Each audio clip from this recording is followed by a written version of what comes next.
Well, friends, very very good morning, all of you. Welcome to Success Mantra. I am JP Malik before you. Today we will discuss nomination facility settlement process. अगर आपने nomination accounts में इन accounts में nomination कराया हुआ है तो उसका settlement process क्या होगा, चलिए ये हम डिस्कस करते हैं।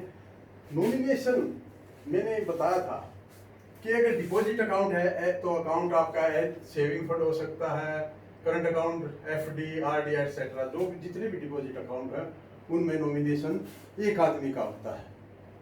और सेफ कस्टडी जिसमें वैल्यूएबल डॉक्यूमेंट्स रखते हैं हम, रजिस्टर्ड सेल डीड्स है और कोई कॉन्ट्रैक्ट एग्रीमेंट है और जितने भी हम इम्पोर्टेंट डॉक्यूमेंट समझते हैं वो हम सेफ कस्टडी में रख सकते हैं।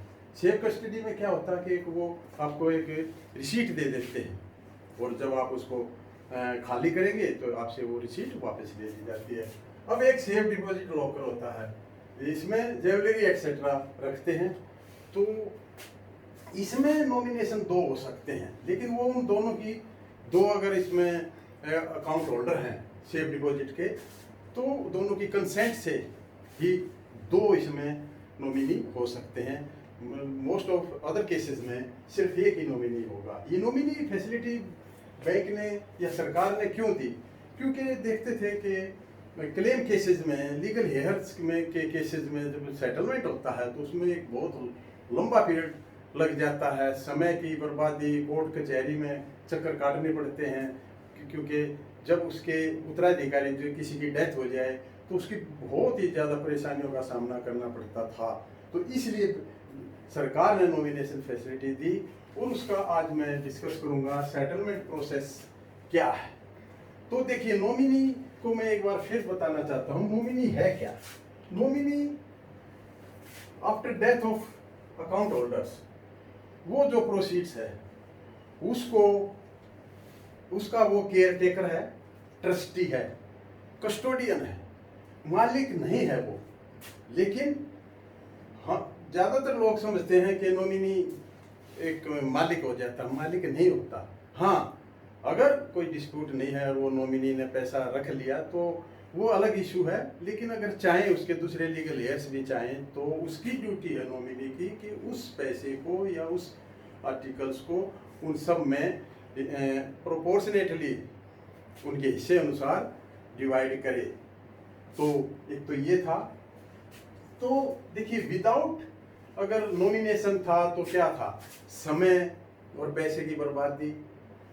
और आज देख आप लोगों को शायद जान करके हैरानगी होगी कि 25-30 और बल्कि 40 लाख तक हर ब्रांच में बेनामी पैसा पड़ा हुआ है जिसका कोई लेने वाला नहीं है। उसका कारण यही है कि जिस टाइम अकाउंट होल्डर्स ने नॉमिनेशन कराया नहीं और किसी को बताया भी नहीं कि मैं यहाँ पैसा जमा, क्योंकि वो सिक्रेसी मेंटेन करना चाहता था। उसके परिणाम स्वरूप क्या हुआ कि वो पैसा बैंकों में ही है।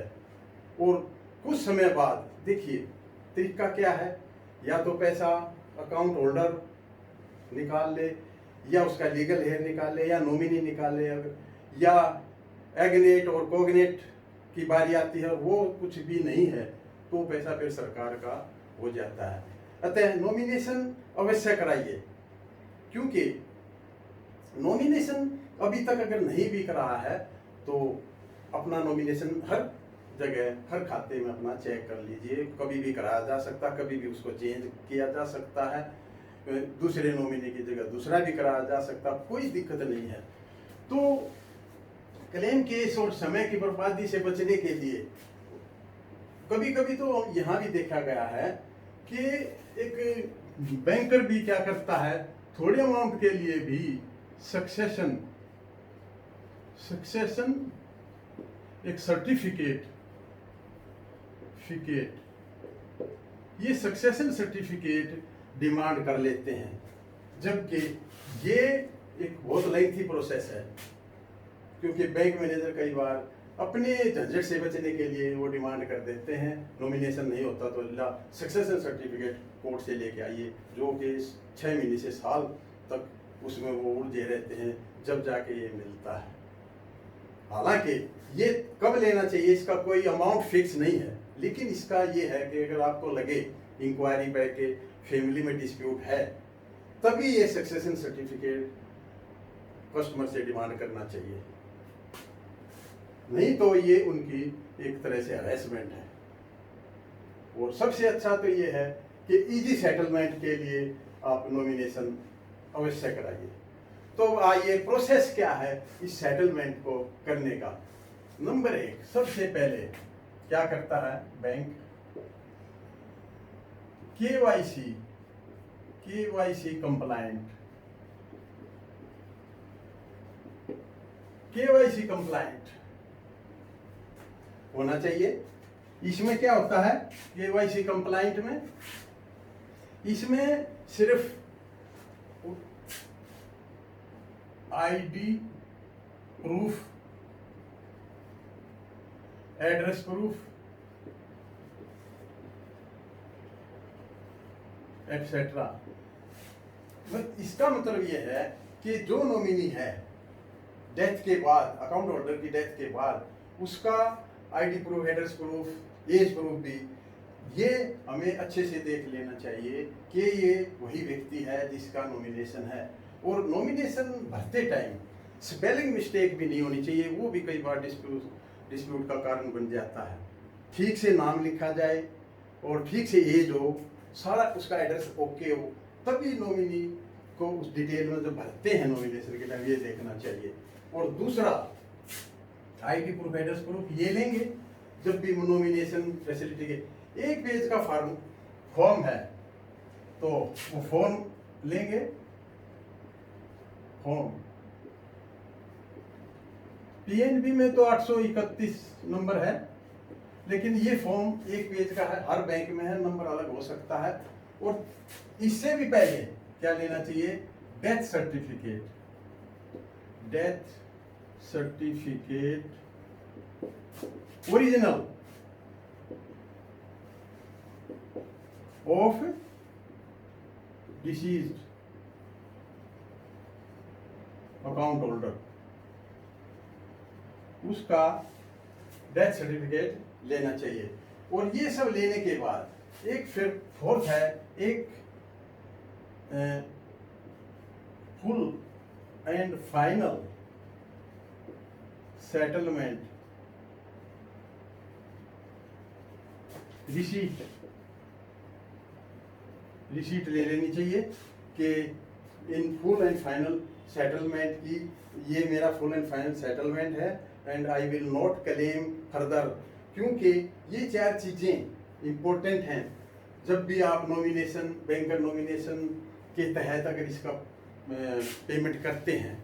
और एक चीज़ और है, अगर पेमेंट हो जाए, अगर पेमेंट बैंकर ने पेमेंट की और कोई, देखिए अगर कोई नोटिस आता है, कोई भी आदमी फैमिली मेंबर या कोई भी नोटिस देता है और अपना हक जताता है, तो उसको बैंकर ने उसको टेक केयर ऑफ नहीं करना है। और अगर उसने उस नोटिस, अगर कोई पर्सनल नोटिस कोई देता है, notice from any person to bank, bank को कोई नोटिस आता है, notice from any person to bank, bank को अगर कोई नोटिस आता है तो नो वेटेज, इसकी कोई वेटेज नहीं है। और अगर उसने पेमेंट कर दी ये सब डॉक्यूमेंट लेके बैंकर ने, तो वो फुल्ली डिस्चार्ज केस माना जाता है, बैंकर की कोई भी अकाउंटेबिलिटी, लायबिलिटी नहीं बनती है। हाँ, यदि if notice received from court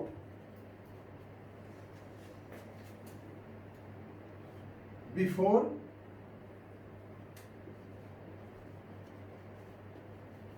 making payment thereof, अगर पेमेंट करने से पहले कोई कोर्ट से नोटिस आता है तो उसको वेटेज दी जानी है, फिर हम नॉमिनी को पेमेंट नहीं कर पाएंगे।